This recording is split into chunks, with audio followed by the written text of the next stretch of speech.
Good afternoon, everybody. My name is Dr. Neha Jagtap. Today I will be discussing our experiences of urine collection in a 5-story building located on the campus of Arizona State University, which is pictured right here to the right.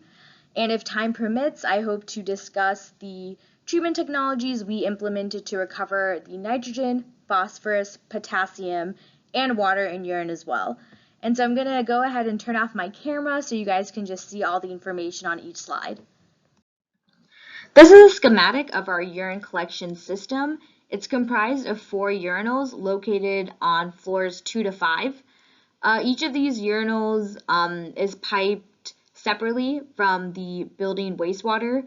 So there's a horizontal pipe that connects the urinal to the main sanitary pipe, and then one vertical pipe, well, I guess, vertical and horizontal, but just one main pipe that then conveys the urine to that storage tank located on the first floor. The capacity of the storage tank is 120 liters. During the urine collection, it took about a day and a half to really collect that entire volume. Because this was a new building, we actually were not able to get everyone on board with installing waterless urinals. That's why we had to do these pine flush urinals. We wanted this experience to be just really enjoyable, or, we wanted this to be a pleasant experience for the building users, the building maintenance, the university. So we just stuck with our flush urinals, and we looked at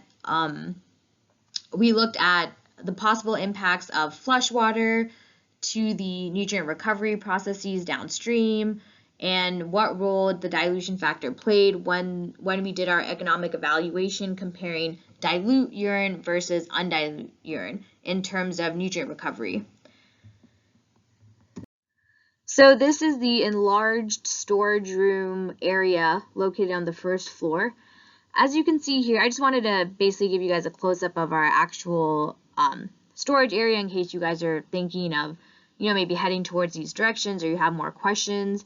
So as you can see here, if you can see my laser, we have a tank inlet valve. It's that box in the red to the top.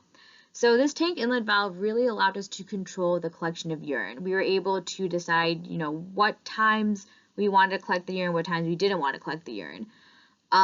We also had an overflow valve located on our urine collection tank. That way, if we had an excess of urine, the excess urine would then flow via the overflow tube into that main sanitary pipe, which would then commingle with the rest of the building wastewater.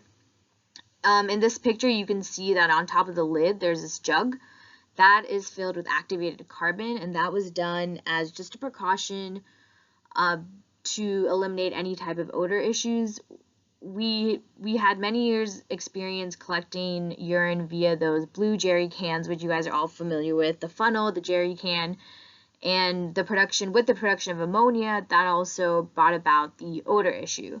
So when we started this, we wanted to just eliminate any type of issues that could arise with the building occupants, since this was located on the first floor. Throughout the collection period, however, there were no issues with odor. Even after that jug was removed for a few weeks, not once did I have any experiences with odor, nor did we have any type of blockage with the pipes, which was nice to know and a good observation.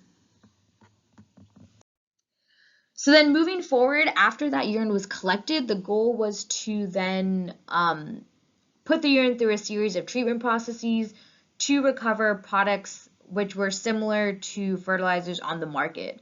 So I really wanted my urine to be completely hydrolyzed. I did not want urea. So what I was interested in was seeing how long it took for almost all of my urea to become ammonia and then bicarbonate. So to our surprise, we were seeing that not a lot of time was necessary in order to obtain a high portion of ammonia in the urine. So once all the urine was getting to that storage tank, it was pretty much hydrolyzed. Again, this is published research, so please just take a look at the paper because I am running out of time, so I won't be able to discuss further. But I wanted to briefly show you guys my experimental setup. Going from left to right, you have the reactor used for the streetwise precipitation experiments to the left. In the middle, you have the stripping column to the left, the acid to the right. These were used for the ammonia stripping and acid absorption experiments.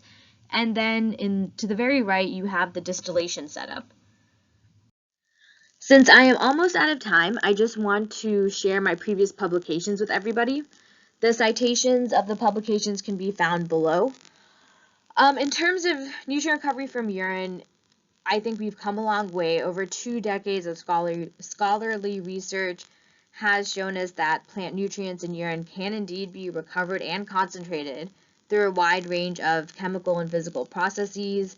I myself have investigated streetwise precipitation, ammonia stripping, and acid absorption, ion exchange, evaporation, distillation, but there's so much more out there. And also not just nutrients, but recovering water and energy is just as important.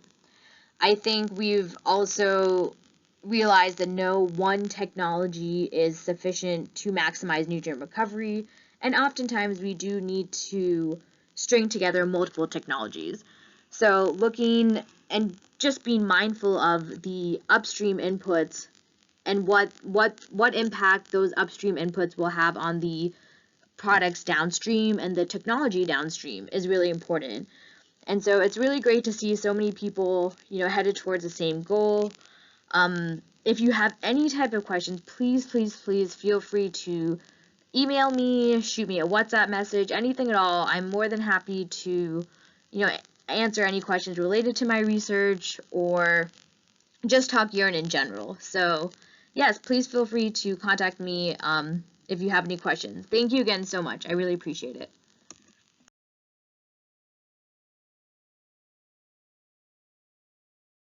So I know all of my slides will be dispersed to the participants, so I'm so sorry I wasn't able to cover this during the talk, but it's all explained in the published article, and if you have any questions, again, do not hesitate to reach out. Thank you.